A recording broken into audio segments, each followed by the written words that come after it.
my name is Ariana Kohler, and I am an environmental educator at Wildlands Conservancy. Wildlands Conservancy has been around for 50 years, and we are a nonprofit land trust. What that means is we protect nature. We protect land. We have 15 nature preserves in and around Lehigh County. We do summer camps, bike and boat experiences, and we do conservation. We remove dams, we build and rehab streams, everything to create nature that you want to experience. What we always say is we create lasting connections with nature. And today we are doing that over the computer screen. We are going to read a story together.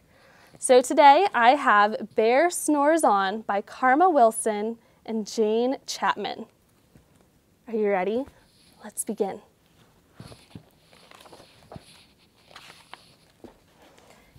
In a cave in the woods, in his deep dark lair, through the long cold winter, sleeps a great brown bear.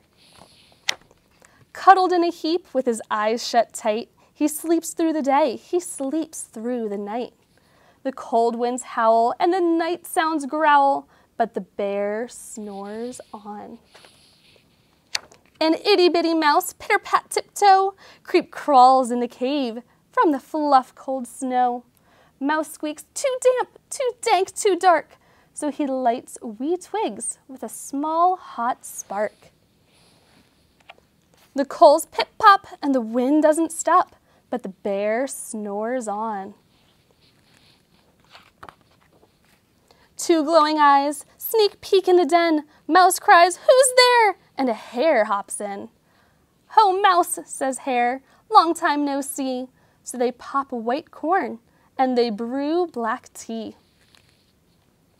Mouse sips wee slurps, Hare burps big burps, but the bear snores on. A badger scuttles by, sniff snuffs in the air. "I smell yummy yums, perhaps we can share?" "I've brought honey nuts," Badger says with a grin. "Let's divvy them up, cozy down, and dig in." And they nibble and they munch with a chew, chomp, crunch, but the bear snores on. A gopher and a mole tunnel up through the floor, then a wren and a raven flutter in through the door. Mole mutters, "What a night, what a storm," twitters wren, and everybody clutters in the great bear's den. They tweet and they twitter, they chat and they chitter, but the bear snores on. In a cave in the woods, a slumbering bear sleeps through the party in his very own lair. Hare stokes the fire, Mouse seasons the stew, then a small pepper fleck makes the bear achoo! He blows and he sneezes and the whole crowd freezes. Uh-oh. And the bear wakes up. Bear gnarls and he snarls, bear roars and he rumbles, bear jumps and he stomps, bear growls and he grumbles. "You've snuck in my lair and you've had all the fun, but me, I was sleeping and I have had none." And he whimpers and he moans and he wails and he groans, and the bear blubbers on. Mouse squeaks, "Don't fret, don't fuss, look, see, we can pop more corn, we can brew more tea." Bear gulps, bear gobbles, he sighs with delight, then he spins tall tales through the blustery night. When the sun peeks up on a crisp, clear dawn, Bear can't sleep, but his friends snore on. The end. So in the winter time, bears do something called hibernate. It's when they go into a den, they curl up, they're nice and warm and cozy, and they fall asleep. They stay asleep until it starts to get warm up. And as it warms up, that bear starts to wake up, starts to sniff around, and as spring arrives, bears will start to leave their den. Not all animals do that in the wintertime.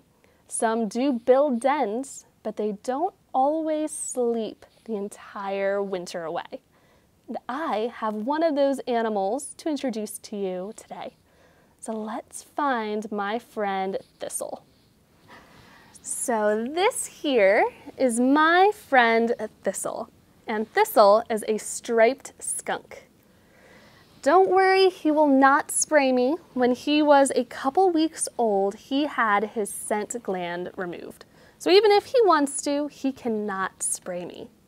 In the wild, if you see a skunk this close, you might want to turn around and run away quickly because they can spray. And if you have smelt skunk spray before, it doesn't smell good. It makes your nose itch, your nose run, your eyes burn. It is not a fun experience. And that is the only way a skunk can protect itself. Skunks are round with really short legs. They cannot run very fast. Anything bigger, maybe like a bear or a fox, if it wants to catch a skunk, it will catch it, and that skunk can't get away. So for protection, skunks have spray.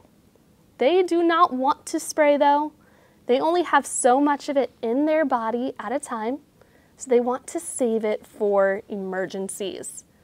And to help them save their spray for when it really matters, skunks have a couple things to warn you before they spray. One is their color. Usually when you talk about animals, you talk about camouflage. That's when an animal is brown, maybe a little green, gray, and they can blend in with their surroundings. Thistle is not brown. He's not green or gray. He is black and white. These colors are called warning colors or aposematic coloration. That's a fancy way of saying his colors do not blend in, they stand out. Even if you looked at him in black and white, if you were not able to see color, you could still tell his color pattern is bright. It stands out. Other animals that do this are monarch butterflies. If you eat a monarch butterfly, they're poisonous from all of the milkweed they eat. Honeybees and yellow jackets, they're yellow and black because they sting. Poison dart frogs are black and yellow, black and blue. There's different colors to tell you they're poisonous. Skunks tell you they spray. So an animal that has experienced a skunk before will see the high contrast, that stripe pattern, and turn around and leave. If that doesn't work, a skunk will stand still and stomp his feet. They will stomp, stomp, stomp. They will growl. They might even scream. And that tail will stand up high like a flag. As soon as that tail is raised high, that animal needs to turn around and leave, or they will get sprayed. And if Thistle sprays, he will just waddle away and find a new safe spot to be. Most animals that try to catch skunks are not able to because of that spray. The only animal that can catch a skunk, more often than not, is an owl. The great horned owl is so big and so strong, they can sneak up behind a skunk, grab it, and eat it for dinner. Thistle doesn't have to worry about that, but that should give you a clue of when skunks are awake. Skunks they're not fully nocturnal. They're called crepuscular, meaning they are out when the sun is setting and when the sun is rising. That's when they are out searching for fruits and vegetables. They're looking for nuts, maybe some meat. They are opportunistic omnivores. And they're doing this year-round. They're looking for something yummy to eat, something to give them that energy. As it starts to get cold, they are going to eat more and more and get a little chubbier. They are storing that fat the same way a bear does. As opposed to a bear who will sleep all winter long, Thistle will find a spot, maybe in a den, Maybe it would be under your deck or under a shed. Boy skunks usually spend the winter alone. They find their den and they stay alone. Girl skunks and baby skunks will spend the winter together, and they will close up that den and they will stay nice and warm. Think about throwing a blanket over your head and huddling on a sofa. You get really warm in there. That is how they stay warm. But on a nice day, maybe when the sun's shining and it's a little bit warmer, that skunk will get out. That skunk will search around, find some more food, and then go back to bed for maybe a couple more days until it's warm again. Yeah. So when you look at Thistle, he has the little beady face. He has tiny little ears, tiny eyes, and a big nose. It's funny because their best sense is their sense of smell, which is silly because they're probably the smelliest animal out there. They will use that nose to find food and to find danger. They can see in the dark. They can hear, but not as well as they can smell. The reason why I'm wearing gloves is because he will smell and he'll take a little bite, and that won't feel very good. So they smell, they taste test, and if it's something they want to eat, they will take it home and they will eat all of it. A fun fact about what they eat is they will dig up grubs and worms with their long claws, but they also eat honeybees. They will scratch into a beehive and they will eat the honey if it's a honey beehive, and they will eat the bees. Their fur is so thick, so long, that the bees cannot sting them. Isn't that cool? Now I'll give you a close look at my friend Thistle, and then we are going to go make an animal-themed craft. How does that sound? So for today's craft, we are going to be making some bears sleeping in a den. It's really simple, not many steps, not many materials. So to do this, you need 3 popsicle sticks. They can be any size. I grabbed big ones for this demonstration. If you don't have popsicle sticks, you can use sticks from outside. You can use paper cut into strips, or you can just draw it with paper and pencil. So 3 popsicle sticks. I have brown construction paper for my bear. I have black construction paper for the background. I have a cotton ball for snow, scissors, something to draw with, and some glue. Tape also works. To begin, we have to make a triangle. 3 of these, all connected, makes a triangle. So what you want to do is lay it down in front of you and glue at each point. To save time, so I don't have to wait for it to dry, I already did that. So if you notice, 2 popsicle sticks connected at the top, 2 connected at the side, 2 connected at the bottom to make a triangle. This is your den. Now I'm going to put this on my black construction paper, and I am going to trace it so I know it covers the entire back. If you don't have black paper, you can use blue. You can use a different color. Whatever color you want the inside of your den to be. I was thinking of making mine pink, but figured black would make more sense for this demo. Now that I have my triangle, I am going to cut it out with my scissors. And I'm not going to glue it on just yet,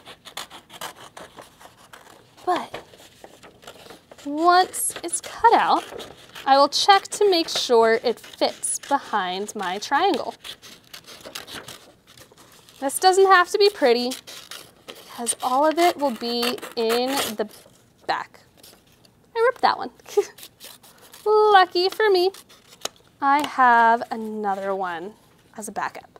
So my triangle fits right there, right behind it. Actually, where I ripped, it's all covered, so I think we're good. You can use glue and glue it on, but we're not going to do that just yet. I'm getting ahead of myself. Now I have the back. Now I need my bear. To put my bear in the den, I want it behind my popsicle sticks. To make a bear, you can do two things. You can give it a head and a little bit of its body, or you can just draw the face. To do this, you want a circle. Bears are very round. A nice circle, little half circle ears. And if I want to give him a body, it's just another circle underneath, just like that. Parts of this will be hidden, so it doesn't matter the size of my second circle. Now he needs to be asleep. Add some closed eyes. Add a little round nose. And add the forward J and the backward J to give him some lips. And there's my bear. You're going to cut out your bear. Take your time doing this. And once you're ready, you're going to glue it to your black background. I glued mine to my black background.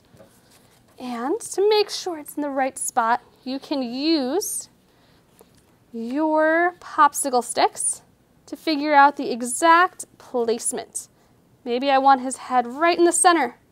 Maybe I want him only off to the side so I can add a mouse or a badger or one of the other characters from the story. So glue him onto the background. And then we are going to glue the construction paper to your den. So I don't have to wait for it to dry. I used glue dots, but a glue bottle, a glue stick, like I said, even tape will work for this. So I'm going to peel off my glue dots. And I'm going to put this right on top. If you're using liquid glue, you'll want to put this aside and not play with it until it dries, because they will slip and slide all around. But once it's dry, there's one more thing we need to do. Bears hibernate in the winter, when it's cold and when it's snowy. And that's where my cotton ball comes in. Take my cotton ball. I'm going to pull it nice and slow, make a nice long strip. If it falls apart, that's okay. You just have multiple pieces. I'm going to use my glue. Shake it out. And if it comes out of here, we are going to glue the cotton ball to the popsicle stick. I'm just going to put mine at the bottom if my glue bottle wants to work. So I'm going to just put it at the bottom, but if you want, you can put some cotton balls up top. You can cover the entire thing so you don't even see the den. And you can add some decoration. Maybe you can color. You can put this on a bigger background if you don't want to cut it out. So you can have a full sheet of paper and draw some scenery, draw the rest of that habitat, the trees, maybe a frozen pond, some other animals. You can make this your own. And the good news is, if you don't have any of these supplies with you, you can come here and you can collect some supplies and make this at home or here with me another time. So there's my bear. My glue bottle's not working, so there's my bigger bear without the snow. And I hope you have fun making this as well.